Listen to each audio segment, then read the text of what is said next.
Aumenta el valor de tu casa con rebajatuscuentas.com. Termina de construir o remodelar tu hogar con préstamos con garantía hipotecaria y págalo hasta en 10 años.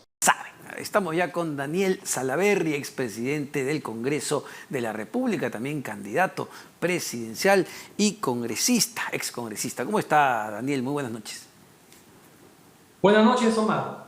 Gracias por la invitación. Bueno, para hablar de esta acusación que ha presentado el Ministerio Público, nada menos que 8 años y 5 años de inhabilitación de la función pública a partir de este caso que tiene que ver con el tema de los viáticos, un caso muy sonado en su momento, y la Fiscalía lo acusa de que usted recibió los viáticos sin haber viajado. A ver, ¿en qué situación se encuentra el proceso? Y entendemos que es una situación complicada, dada su, no sé si aún carrera política.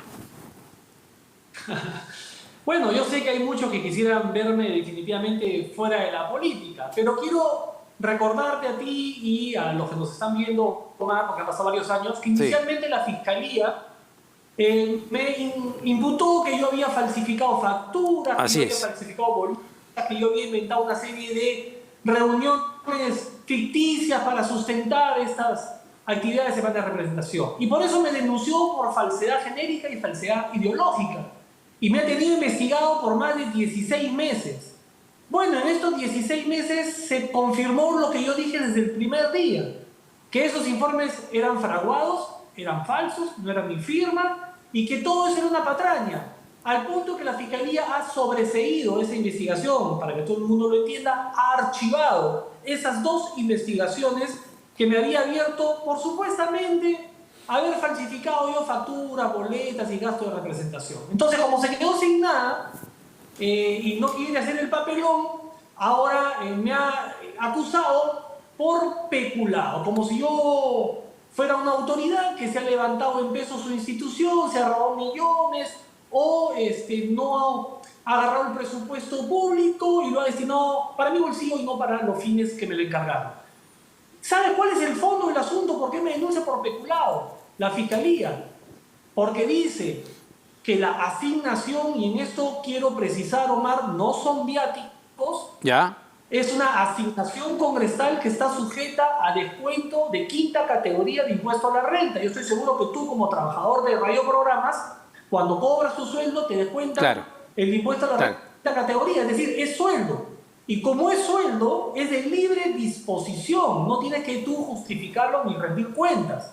Tampoco estás obligado a gastarlo en 5 días, una quinteada parte, un quinto de ese dinero cada día durante tu semana de representación. Es libre disposición. Entonces, ¿la Fiscalía qué dice? Daniel Salaverry era vocero de Fuerza Popular y había semanas en donde él estaba en Trujillo, que era su región de origen, como congresista. Entonces trabajó lunes, martes y el miércoles se fue a Lima a una reunión con el presidente de la República, el presidente del Congreso y con los demás voceros para promulgar la ley de fortalecimiento de la Contraloría. Luego regresa el jueves y viernes y completa su semana. Pero ese día que viajó a trabajar en Lima no estuvo en Trujillo. Por lo tanto, esos 2.800 soles de su sueldo hay que dividirlo entre 5, sale 560 soles por día, por lo tanto, perjuicio económico de 560 soles peculado. Yo le pregunto al señor fiscal, ¿en qué ley, en qué reglamento, en qué norma del Congreso dice que los congresistas tienen que gastar 560 soles diarios de esa asignación? El reglamento del Congreso actualmente le permite a los congresistas hacer su semana de representación en cualquier parte del país.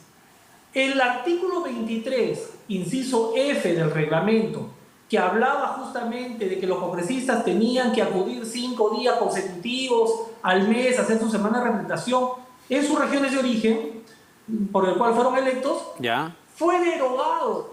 No por el Congreso que yo presidí, por el Congreso que entró después. ¿Y por qué la derogaron este artículo? Porque era un artículo inconstitucional. Ahora, el proyecto que dio pie a la ley que modificó este artículo 23, el argumento es justamente que es inconstitucional porque colisionaba con la naturaleza de representación que tiene el congresista como congresista de la República. Ahora, por lo tanto, Daniel, constitucional lo derogaron y lo modificaron. Entonces, para terminar la idea, por favor, Omar, que es importante. Entonces, ¿cómo el fiscal ahora quiere utilizar como fundamento, como base jurídico para acusarme un artículo que ha sido derogado por inconstitucional? No tiene ningún aspecto jurídico. Ahora, lo que dice también, para que lo pueda contestar, es que en su momento sus trabajadores lo reemplazaban a usted en sus labores de representación. Y leo textualmente lo que dice la Fiscalía. Así, el acusado infringió su deber funcional, apropiándose para sí de los caudales que tenía bajo su administración, pues debía de llevar a cabo acción específica conforme a su labor congresal en su función al dinero otorgado por el Estado. Al no ejecutarlas y no devolver el dinero, no utilizó, se apropió de este. ¿Y por qué, dice usted, enviaba a sus asesores a reemplazarlo en estas labores de representación? ¿Podían acompañarlo? A ver, Omar, nosotros hacíamos toda una programación para toda la semana. Y como te digo, a veces recibíamos llamadas del presidente del Congreso, del presidente de la República, del Palacio, que nos invitaba en calidad de vocero a participar en ciertas actividades oficiales. Por lo tanto, esas reuniones que estaban programadas para ese día, como yo tenía que viajar a Lima, había dos opciones: o dejábamos plantados a esos dirigentes, o se llevaba a cabo la actividad y participaban los miembros del despacho para no dejar plantadas a estas personas. Pero vuelvo a repetir, el fiscal habla de caudales públicos. No son caudales públicos. No es dinero del Estado. Es mi sueldo como congresista. No son caudales públicos. Número dos, la Contraloría, cosa que no recoge la Fiscalía, a pesar que nosotros hemos ingresado a la carpeta ese informe, hizo un informe de orientación, es decir, una auditoría de este tema, en el año 2019.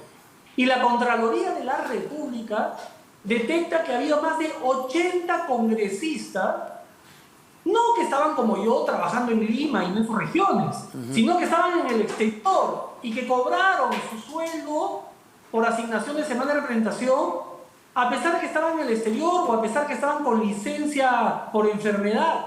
Y a raíz de la denuncia que a mí me ponen, 2 años después fueron corriendo a devolver el dinero porque se asustaron. Digo, ¿dónde están esos 80 congresistas que no están acusados como yo? Entonces, no podemos tener dos estándares. La ley y la norma es una sola. Es una asignación congresal que está sujeta a descuento, impuesto a la renta, por tanto, el sueldo es de libre disposición. No existe ninguna norma ni reglamento que me diga al congresista: tú tienes que gastar tanto el lunes, tanto el martes, tanto el miércoles. Eso solamente está en la cabeza del fiscal, que al momento de interpretar esto, lo interpreta como viáticos, porque a los trabajadores públicos, claro, cuando me entregas viáticos y me dices, ¿no? Te doy 200 soles para el lunes, 200 soles para el martes, 200 soles para el miércoles, y tú me sustentas con tus gastos. A los congresistas no es así. Entonces hay una confusión tremenda por parte de la Fiscalía, mezclado con una impotencia por no haber podido procesarme, por lo que ellos tanto se pasearon por todos los canales de televisión diciendo pues, que yo había falsificado factura, boletas, cuando se demostró que todo eso era una patraña y que era mentira. Muchísimas gracias a Daniel Salaverry, expresidente del Congreso de la República, sobre estos temas. El tiempo es corto. Ya esperemos poder conversar con usted de manera presencial sobre diversos temas de coyuntura.